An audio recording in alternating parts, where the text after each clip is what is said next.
ఈ విధంగా నిధుల ఆధారంగా పరదేశీయుడు వచ్చి స్వర్గదేశంలో ఏ విధంగా చిచ్చుపెట్టిపోయాడు, ఏ మతం వారిని ఏ విధంగా ఇచ్చే విధంగా తయారు చేశాడు, లోకల్ నాన్ లోకల్ కులం పద్ధం ఆధారంగా ఉద్యోగం వ్యవస్థ రాజకీయ వ్యవస్థని అన్నింటినీ కేంద్రంగా చేసుకొని పల్లెటూరు నుంచి వచ్చిన వాళ్ళ ద్వారా ఏ విధంగా హింస పెడుతున్నారు, కేసులు ఫైల్ కావు, మామూలుగా ఏదైనా పిటిషన్ పెట్టిన తెల్లగైతే సంతకాలు పెట్టుకుని అందరూ సాక్షులు వాళ్ళు బాధితులకి వ్యతిరేకంగా సంతకాలు ఎలా పెట్టాలి, ఈ విధంగా నిధుల ఆధారంగా ప్రతి ఉద్యోగ స్వామ్య వ్యవస్థను ఏ విధంగా మార్చుకున్నారు తనకు అనుకూలంగా అనేటువంటి భాగంగా ఈ స్వర్గదేశాన్ని ఇంత దారుణంగా ఎందుకు స్వర్గంలాగా ఉన్నాడు స్వర్గదేశాన్ని ఎందుకు మార్చారనే క్రమంలో భాగంగా నిధులు ఉంటే ఈ విధంగా మనిషి మారిపోతారంటే కష్టం పోతే అప్పుడు మనవడు చెప్పు తాత అంటాడు, కోరికొండు చెప్పు అంటాడు.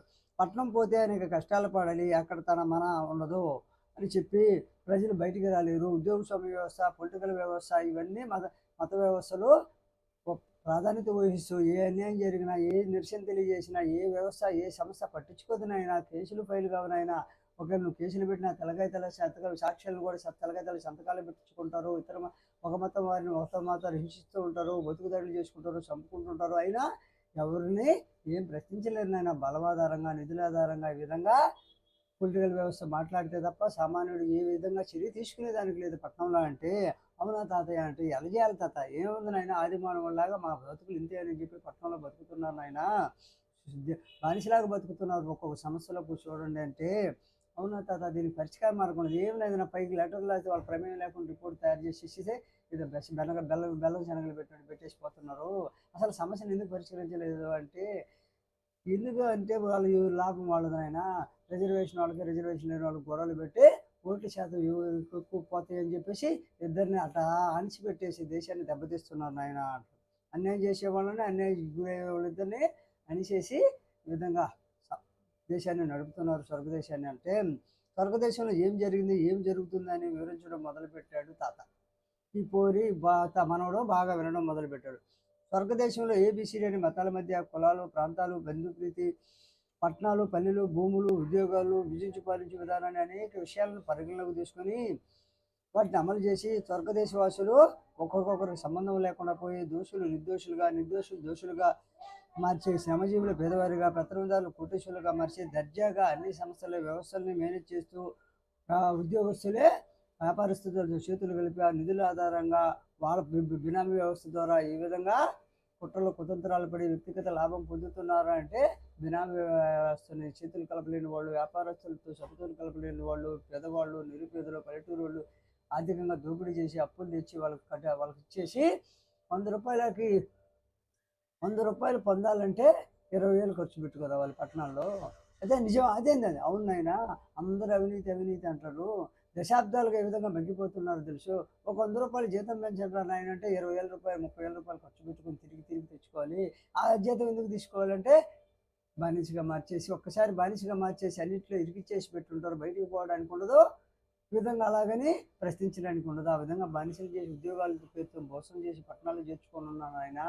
100 రూపాయలు జీతం పెరిగితే 20,000 ఖర్చు పెట్టి అవునైనా మనకే కాదు అక్కడ ఉన్నటువంటి వాళ్ళకు మనుషులు కూడా మనమే ఖర్చు పెట్టాలి. పట్టణంలో ఆఫీసుల బంధువులకు మనమే ఖర్చు పెట్టాలి, వాళ్ళకి సేవ చేయాలి. వాళ్ళు చేరినా కూడా వాళ్ళకి మనమే సేవ చేయాలి. ఆ 100 రూపాయలకు కూడా ఒకవేళ వెళ్ళిపోతే ఓరల్గా ప్రచారం చేసేసి నింద వేస్తారు, మోసగాడని చెప్పేసి ఈ విధంగా చేస్తారు. వాళ్ళు మోసం చేసి ఇరికిచ్చేసి అన్ని ఓరల్గానే జరుగుతున్నాయి. ఇది తేనెతుట్టు లాంటిది పట్టణాల్లో ఆఫీసులో జరిగేవి కొన్ని తెలియదు అంటే దీని పరిష్కార మార్గం ఏంటంటే భగవంతుడే చూసుకోవాలి ఆయన అని చెప్పి తాత అంటాడు. స్వర్గదే ఆ విధంగా అన్ని సంస్థలను వ్యవస్థలను మేనేజ్ చేస్తూ ఒక ప్రాంతం నుంచి మరొక ప్రాంతం వచ్చి వ్యాపారస్తులతో చేతులు కలిపి ఉద్యోగులు చేసేటటువంటి ఆఫీసర్లను చూసాము, వాళ్ళ బంధువులను చూసాము. ఈ విధంగా చూసిన తర్వాత ఎదురు తిరిగిన వాళ్ళని మామూలు ఇతర మతాలను ఉపయోగించి భౌతిక దాడి చేయించడం, చంపించిన ఈ చిత్రహింసలు పెట్టి చంపించినా కూడా అమాయకుల్ని కేసులు ఫైల్ కావునైనా దాని గురించి బయట ప్రపంచానికి కూడా తెలియని వారు వాళ్ళ నిధుల ఆధారంగా. అంటే పరదేశం నుంచి వచ్చిన వ్యక్తి నిధుల ఆధారంగా స్వర్గదేశం నుంచి పెట్టారు, ఈ విధంగా పెట్టారనే దానికి ఈ వీడియో చెప్తున్నాను చూడండి. మీ మత వారు పరదేశంలోని అంటే ప్రతి దేశం వాళ్ళు ఆ విధంగా గుర్తుపెట్టుకోండి. అంటే ఏ దేశమైనా ఉపాధి కోసం పోతే వాళ్ళ పని అంతవరకు చూసుకోవాలి. పెట్టే విధంగా ఉన్నప్పుడు ఏ దేశమైనా వాళ్ళు జాగ్రత్తగా ఉండాలని నేను చెప్తున్నాను.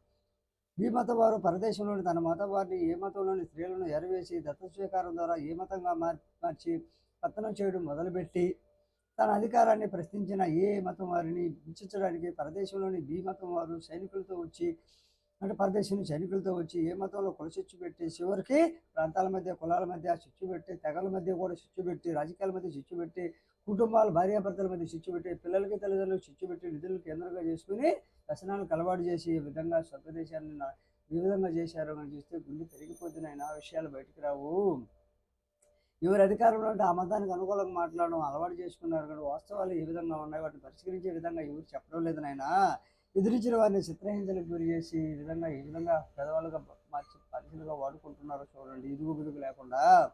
అంటే అప్పుడు స్వర్గదేశాన్ని ఆక్రమించుకొని భీమత పురుషులు పరదేశ మతం వారిని రెచ్చగొట్టి స్వర్గదేశంలోకి సైనిక బలంతో వచ్చేటట్లు చేసి భీమతం వారు అంటే స్వర్గదేశంలో భీమతం వారు పరదేశంలో తన మత వారిని వచ్చి సైనిక బలంతో తీసుకొచ్చి ఈ విధంగా ఇక్కడ ఉన్నప్పుడు ఏ మతం వారిని రెచ్చగొట్టి ఈ విధంగా హింసపెట్టి స్వర్గదేశంలో సైనిక బలంతో వచ్చేటట్లు చేసి ఏ మతం వారు ప్రతిఘటిస్తే స్త్రీ పురుష పిల్ల అనే తేడా లేకుండా దారుణంగా ఉంచి వారి సభ్య సమాజం తలదించుకునేలా బట్టలు వాడదీసి ఏ మత సంస్థల్ని దోపిడీ చేసి వారి భూములను ఆక్రమించేసుకుని వారికి అనుకూలమైనటువంటి ఏ మతంలోని వారు కూడా ఎన్పార్లకు ఇచ్చేసి రికార్డులు అలుపేత మార్చి మళ్ళీ ఆ భూములను అమ్మించేసి ఆ భూములను రికార్డు ఈ విధంగా ఏ మతంలోని రైతులకు ట్రాన్స్ఫర్ చేయకుండా ఈ విధంగా మోసం చేస్తున్నారు. నేటికి కూడా చూడనాయన స్వర్గదేశంలో చరాస్తుల్ని తన బి మతం వారికి కట్టబెట్టి మళ్ళీ ఏ మతంలోని కొందరికి కట్టబెట్టి వారికి ప్రతి రికార్డులు మార్చి మళ్ళీ ఏ మతంలో తన కులం వారికి అమ్మి ఏ విధంగా మోసం చేస్తున్నారు చూడనాయన. ప్రతిదీ ఈ విధంగా చూడాలి. బి మతం వారు తిరిగి ఏ మతం వారికి అమ్మి కొన్ని తమ సమస్యలకి దారదత్తం చేసి అవసరమైతే చట్టాలు చేసి ఆ చట్టం అక్కడున్న స్థలం మాదైతే ఆ విధంగా అంతా మాకే అని చెప్పేసి చట్టాలు తయారు చేసినట్టుగానే ఏ మతం వారు కూడా అదే చేస్తూ వస్తున్నారు. బయట ప్రపంచానికి తెలియదు నాయన. తెల్లగాయతలు నూరలుగా నమ్మించి మోసం చేస్తున్నారు. చట్టాలు తమ ఇష్టానుసారం మార్చుకున్నట్లే ఏ మతంలో కూడా తన ఇష్టానుసారంగా న్యాయం చేస్తే చేయొచ్చు, లేకపోతే లేదు. అమ్ముకోవడం వరకు మళ్ళీ వాళ్ళకి ఇవ్వాలా లేదనేది ఏ మతంలో కూడా ఒక విధంగా కుట్రలు కొంతమంది పడుతున్నారు, క్యాచ్ చేసుకుంటున్నారు భూములన్నీ. ఉద్యోగాలు కూడా ఈ విధంగా అయిపోయినాయి. పట్టణాల్లో కేంద్రంగా చేసుకొని ఈ విధంగా చేస్తున్నారు. ఏ మతం బి మతం సి మతం వారు కూడా పట్టించుకునేవారు లేరు. అన్యాయానికి గురయ్యే ప్రశ్నిస్తే ఆ పరిస్థితి నేటికి స్వర్గదేశంలో ఉంది నాయన. స్వర్గంలా ఉన్నటువంటి దేశం స్వర్గదేశం ఏ విధంగా మారిందో చూడండి, నరకకోపంగా మారుతూ వస్తుంది. ఈ విధంగా ఏ మతం వారికి భూములు అమ్మి తర్వాత ఏ మతంలోని వాళ్ళు మతం మార్పించుకొని మళ్ళీ ఆ మతం మారినా కూడా మళ్ళీ ఏ మతంలోనే ఉంటూ సేవలు చేస్తూ వాళ్ళు అక్కడ ఉన్న నిజమైన వారిని పల్లెటూరు వాళ్ళని ఈ విధంగా హింసపెట్టి ఈ విధంగా ఎదుగు బదుగు లేకుండా బానిసలు సేవ చేసుకుంటున్నారు చూడైనా. చట్టాలు అంటారు, ఎందుకు పనికొస్తాయినా ఈ చట్టాలు? న్యాయం చేయనప్పుడు చట్టాలు ఉండి ఉపయోగం ఏంది నాయన అని చెప్పేసి తాతమనుడు చెప్తే బి మతం స్త్రీలు ఇదంతా చూసి తిరిగి వారి పురుషుల్ని ఎదిరించగా వారిని గృహ నిర్బంధం చేసి కొందరిని నిలుటి మాటలతో వివాహబంధం తెంచుకొని స్త్రీలను కూడా వివాహబంధం తెంచేసుకుని ఆ స్త్రీలను కూడా హింసించారు. న్యాయం ఇదేమిటి అని ఎందుకని ప్రశ్నిస్తే మతం స్త్రీలను హింసించి గృహ నిర్బంధం చేసి ఇంట్లో నుంచి బయటికి రాకుండా బయట ప్రపంచానికి ముఖం చూపించకుండా విధంగా పాపం ఆ తల్లిని కూడా ఈ విధంగా హింసపెట్టాను ఆయన స్వర్గదేశంలో. వాళ్ళు కష్టపడేటట్టు చేసి చివరికి పురుషులకి సపోర్ట్ చేయడం అలవాటు పడ్డారు స్త్రీలు. వాళ్ళకి సపోర్ట్ చేసేవాళ్ళు లేక అండగా నిలబడే వాళ్ళకి వాళ్ళు కూడా పురుషుల ప్రకారము ఏ మతం వారిని హింసించడం, స్కీముల పద్ధతులు అవలంబించడం, మద్దతు ఇవ్వడం తప్ప వేరే మరకలేదు ఆ మతంలోకి. అంతే అదేవిధంగా ఏ మతంలోని వారు కూడా ఈ విధంగా కష్టాలు పడి శ్రీమతం పోయేసి ఆ శ్రీమతం వారి యొక్క సపోర్ట్తో కొంతమంది బతుకుతున్నారు నాయన. శ్రీమతం వారికి ఏ మతంలో ఉంటే కష్టాలకి పరిష్కారం లేదని శ్రీమతం పోతున్నారు. శ్రీమతంలో పోయినా కూడా ఏ మతం వారు విమర్శిస్తున్నారే కానీ ఎందుకు పోతున్నారు? ఏ మతంలో న్యాయం అనేది జరగకుండా శ్రీమతంలో పోవద్దంటే ఎవరు ఆగుతారు నాయన? ఎన్ని చట్టాలు వచ్చినా కట్నం తీసుకోవద్దంటే తీసుకోకుండా ఉంటున్నారా? అదేవిధంగా ఏ మతం వారు ఇతర మతాలకు పోవద్దన్నాం కదా. ఏ మతంలో ఏం జరుగుతుంది? విద్య, ఉద్యోగ, రాజకీయ, భూములు, రైతుల్ని ఈ విధంగా దశాబ్దాలుగా ఏం జరిగిందో మొత్తం రికార్డు బయటకు తీసి ఎలా రైతులు మోసం చేశారు, ఎలా నిరుద్యోగం మోసం చేస్తున్నారు, ఎలా స్త్రీలను చంపించారు, ఏ విధంగా నిరుద్యోగుల్ని పల్లెటూరు నుంచి వచ్చిన వాళ్ళకి భౌతిక దాడి చేయించారు, ఏ విధంగా చట్టాలు పనిచేయడం వాళ్ళు ఎవరు పట్టించుకోవడం, ఏ సంస్థ ఎందుకు ప్రశ్నించడం లేదని ఈ విధంగా చేసేసి పరిష్కరించితే తప్ప ఒక మతం వారు మరో మతం లేకపోరు, ఒక మతం వారు మరో మతం హింసించారు నాయన. పరిష్కరించేవాళ్ళు లేక ప్రశ్నించడం మొదలు పెట్టారే కానీ సొల్యూషన్ ఎవరు చెప్పడం లేదు నాయన. ముందు సమస్య పరిష్కారం ఎక్కడుంది? సమస్యను ఎందుకు పరిష్కరించలేదు? ధనవంతుడైతే వాళ్ళు జోలిపోరు, రాజకీయ నాయకులు అయితే వాళ్ళు జోలిపోరు, అటువంటిప్పుడు ఏ మతం వారు ఈ విధంగా వాళ్ళ ప్రాణాలు కాపాడుకుంటూ మతంలోకి పోతున్నాను ఆయన ఎందుకు పోతున్నారని ప్రశ్నించారు కదా, పోకుండా మనం ఏం చేయాలి? వారు కట్నం తీసుకోవద్దని చట్టం చేశారు, తీసుకోకుండా ఉంటుందని రూపం మార్చారు. అదేవిధంగా ఇప్పుడు కూడా రూపం మార్చే మతం మార్చే మళ్ళీ ఏ మతంలోనే ఉంటూ ఏ మతం వారిని ఏ విధంగా హింసిస్తున్నారో, ఏ విధంగా పేదవాళ్ళుగా మారుతున్నారు, ఏ విధంగా రౌడీ చేస్తున్నారు, ఏ విధంగా బతుకుతాడు చేస్తున్నారు చూడండి ఆయన. ఇతర మతాలను ఉపయోగించి ఏ మతం వారు బి మతంలో చేతులు కలిసి ఈ మతంతో చేతులు కలిపి మళ్ళీ ఏ మతంలోనే ఉంటూ ఈ విధంగా ఈ పట్టణాల్లో జరుగుతుంది ఆయన. కానీ ఇవన్నీ ఆధారాలు దొరకకుండా అన్ని ఓరలుగానే జరిగిపోతున్నాయి ఆయన అంటే అప్పుడు తాత మనోడు ఇంత జరుగుతున్నాయి ఏంది నాయ తాత మళ్ళీ నీతులు చెప్తారు, అందరు నీతులు చెప్తున్నారు ఆయన సోషల్ మీడియా ఉందని. మతం మారితే వాళ్ళు ఇట్టాటోళ్ళు అట్టాటోళ్ళు అనడం కాదు, ముందు మనం మారకుండా ఏం చేయాలి, ఏ మతంలో ఉన్న వారి సమస్యను ఎలా పరిష్కరించాలి, ఏ విధంగా కష్టాలు పడుతున్నారు, ఏ విధంగా దోపిడీకి గురవుతున్నారు, ఏ విధంగా బానిసలు అవుతున్నారు, ఏ విధంగా హింసకు గురవుతున్నారు, ఏ విధంగా ప్రాణాలు పోగొట్టుకుంటున్నారు, ఏ మతంలోనే కూడా వాళ్ళు ఏ మతాన్ని ఎందుకు దెబ్బతీస్తున్నారు, ఏ మతం వాళ్ళు ఎక్కడి నుంచి వచ్చారు, ఏ విధంగా వచ్చారు, వాళ్ళని ఎందుకు హింసపెడుతున్నారు, బినామీ వ్యవస్థను ఎందుకు ఉపయోగించుకుంటున్నారు, వ్యాపారస్తులతో చేతులు ఎందుకు కలిపారు, వారి ద్వారా వాళ్ళని ఓరల్గా ఎందుకు మానసికంగా హింసపెడుతున్నారు, ప్రైవేట్ వ్యక్తుల ద్వారా ఉద్యోగస్తులు ఎందుకు టార్గెట్ చేస్తున్నారు, ఇవన్నీ చూడాలి నాయన. ధనాన్ని పక్కన పెట్టాలి, వాళ్ళ ఆర్థిక సంస్థను పక్కన పెట్టి న్యాయాన్ని పరిగణలోకి తీసుకుని విచారిస్తే పట్టణాల్లో అనేక విషయాలు అనేక సమస్యలు తెలుస్తాయి. అప్పుడు మనం పరిష్కరించి అప్పుడు మేము అన్నీ చేస్తున్నాం కదా మీరు ఎందుకు మతం మారుతున్నారు అనే పరిష్కారం రావాలి నాయన. అది రావడం లేదు అని చెప్పి మతం మారారు, మతం మారి ఆ విధంగా చేస్తే ఏది ఆగదు. వరకట్నం ఆపముంటే ఆగారా?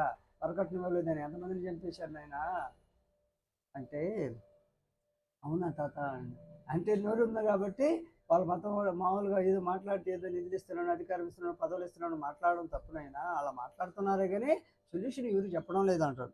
అప్పుడు ఇదంతా ఈ విధంగా స్వదేశంలో పరమతం వారి పరిస్థితి ఏ విధంగా ఉందని చెప్పాను.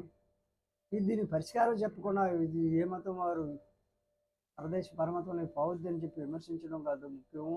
ఏ మతంలో వారు ఏ విధంగా ఏ మతం వారు హింసిస్తున్నారు, పల్లెటూరు నుంచి వచ్చిన వాళ్ళంతా ఏ విధంగా బతుకుతున్నారో పట్టణంలో ఒకరినొకరు బినామీ వ్యవస్థను ఏర్పాటు చేసుకుని వ్యాపారస్తులు చేతులు కలిపి అధిక పొలిటికల్ వ్యవస్థతో చేతులు కలిపి ఎలా చంపుతున్నారు, ఎలా గొడుగుదాడులు చేస్తున్నారు, భార్యాభర్తల మధ్య గొడవలు, పిల్లల తల్లిదండ్రుల మధ్య గొడవలు, ఈ విధంగా ఆర్థిక నిధుల ఆధారంగా ఈ విధంగా మోసం చేస్తున్నారు. పరదేశీయుడు పెట్టి వచ్చి నిధులు ఉచితంగా ఇచ్చేసి ఆ నిధులకు ఆశపడినటువంటి ఏ మతం వారు ఏ విధంగా చేస్తున్నారు చూడాయన పట్టణాల్లో. ఒక్కటి విచారించి పబ్లిష్ చేస్తే మొత్తం తేలి చుట్టలాగా బయటకు వస్తుంది. అప్పుడు విధంగా మరే ఏ మతంలో కూడా న్యాయం ధర్మం అనేది పరిష్కారం దొరుకుతుందని చెప్పేసి ఇతర మతం లేకపోకుండా ఆపగలము అంటే అవునా తాత అండి. అది నా నీతి. స్వదేశంలో ఉన్న స్వమతంలో వారిని పర్వతంలో పోకుండా చేయాలంటే స్వమతంలో ఏం జరుగుతుంది, పట్టణాల్లో ఏం జరుగుతుంది, వాటిని పరిష్కరించే దిశగా చర్యలు తీసుకుంటే అప్పుడు స్వమతం వారు పరమతం వారికి ఇన్ఫార్మల్గా మారరు, మతం మారరు. తర్వాత మతం మారి కూడా స్వమతంలో ఉండి ఏ విధంగా హింసపెట్టడం తెలిసిపోద్ది. వాళ్ళకి ఆధారాలు ఉండబల్ల వాళ్ళు చేసే చర్యలే చాలు వీళ్ళు స్వమతంలో అభిమానం కాదని అంటాడు. ఈ వీడియో కానీ నచ్చితే లైక్ చేయండి. ఎంతమంది ఈ వీడియో చూసి రియాక్ట్ అవ్వడం చూద్దాం. లైక్ చేయండి, షేర్ చేయండి, సబ్స్క్రైబ్ చేయండి.